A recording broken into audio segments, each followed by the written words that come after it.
State asida housing oiriba security ki phivam yengshinnaba Manipur ki Governor Ajay Kumar Bhalla na chair Louraga Awangba Thakki security Meepham among ngasi Raj Bhavan da Pangthokkhre. Tongan ba security force singi makok thongbo official sing yauna pangthokkiba Meepham aduda Manipur ki Chief Secretary Prasad Kumar Singh, DGP Rajiv Singh, Security Advisor Kuldeep Singh, Home Commissioner N Ashok Kumar na chingbasu saruk yakhe. Ngasi numit yung ba matung pung 12:10 ataba atuwaidagi haukiba Meepham adu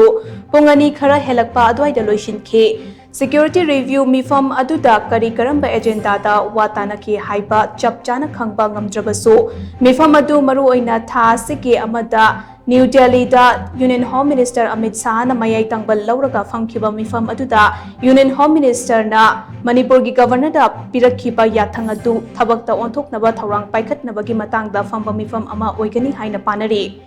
Panba yabate tha sigi amada New Delhi da laiba Ministry of Home Affairs ke North Block da famkiba Awangba Thakki Meepham aduda Union Home Minister Amit Shah na lakliba March 9 dagi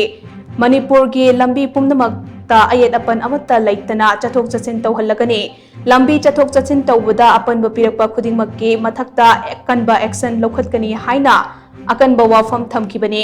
loinana Meepham aduda Union Home Minister na Manipur ki international border paring da lairiba designated entry point singi nakal animakta ngamkhai sambal khabagi thabak athuba matamda loishinnaba khanghankibaga loinana